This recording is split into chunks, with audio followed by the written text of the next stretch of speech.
எல்லோரும் super singer ஃபைனலுக்காக wait பண்ணிகிட்ருப்பீங்க. நானும் ரொம்ப ஆர்வத்தோடு வெயிட் பண்ணிகிட்ருக்கேன். இதில் பார்த்திங்கன்னா இந்த 7 கண்டஸ்டன்ட்ஸ் இருக்காங்க. இதில் வந்து மீனாட்சி மீனாட்சின்னு பார்த்தோம்னா, மீனாட்சி வந்து கேரளாலேருந்து வந்திருக்கிறாங்க.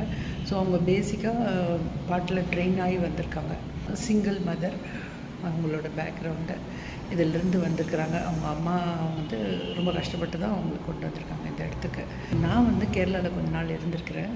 ஈவினிங்ஸில் வாசலில் இருக்கிற கார்டனில் சேர் போட்டு உட்காந்துருப்பேன். அப்போ வந்து அங்கே ஒர்க்கர்ஸ் குடிச்சிட்டு போயிட்டுருப்பாங்க. அவங்கெல்லாம் பாடிக்கிட்டே போவாங்க.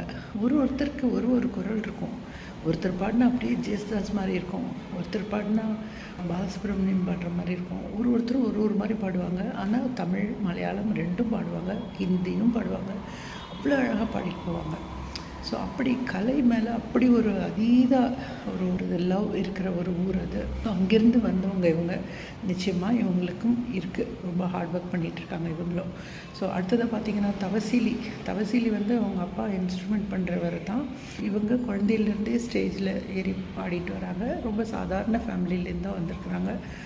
ரொம்ப அழகாக பாடுறாங்க. இவங்களுக்கு வந்து ஒன்லி ஒரு ஜேர்னர் தான் பாடுறாங்களா அப்படின்ற மாதிரிலாம் இருந்தது. கங்கைமரன்லாம் கேட்டார், நீங்கள் என்ன மெலடி பாட மாட்டிங்களா அப்படின்னு. அப்புறம் மெலடியும் பாடி காமிச்சாங்க. பக்தி பாடல் எல்லாமே அவங்களும் ரொம்ப அழகாக பாடுறாங்க.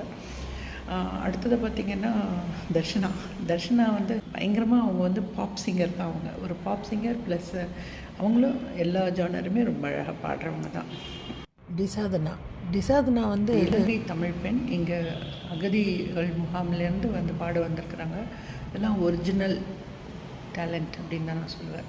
வரும்பொழுது ரொம்ப சாதாரணமாக வந்தாங்க. அப்படியே ட்ரெயின் ஆகி இப்போ பாடும்போது பார்த்திங்கன்னா ஒரு ப்ரொஃபஷ்னல் சிங்கர் மாதிரி பாடுற அளவுக்கு அவங்களும் வந்துட்டாங்க. ஒரு நிக்கில் ஒரு சாதாரண மிடில் கிளாஸ் ஃபேமிலியிலேருந்து தான் வராரு. அவங்க அப்பா தான் இவரை ரொம்ப புஷ் பண்ணார் அப்படின்னு சொல்கிறாரு. என்னுடைய ஆசையை விட எங்கள் அப்பாவுக்காக தான் நான் பாடுறேன்னு சொல்கிறாரு. ஆனால் நல்ல டிவோஷன், நல்ல மெச்சூர்ட் வாய்ஸ், ரொம்ப அழகாக பாடுறாரு. சரண் ராஜா பார்த்திங்கன்னா ஒரு விவசாய கூலி. அவருக்கு பிறந்து தெருக்கூத்து முதல் கொண்டு ஆடியிருக்காரு, நல்லா படிச்சிருக்காரு, நிறைய அவார்ட்ஸ் எல்லாம் வாங்கியிருக்காரு. ஸோ அவர் வந்து இளையராஜா மாதிரியே இருக்கு குரல். ஸோ அவரும் பாடுறாரு. இதுக்கு அடுத்ததாக பார்த்திங்கன்னா ஆப்ரஹாம். அப்பா அம்மாவால் தத்து கொடுக்கப்பட்டு அத்தைக்கிட்ட வளர்கிற ஒரு பையன். இவரும் ரொம்ப அற்புதமாக பாடுறாரு, நல்ல பர்ஃபார்மர் கூட. பாட்டு மட்டும் இல்லாமல் ஒரு நல்ல பர்ஃபார்மன்ஸும் இருக்குது அவர்கிட்ட.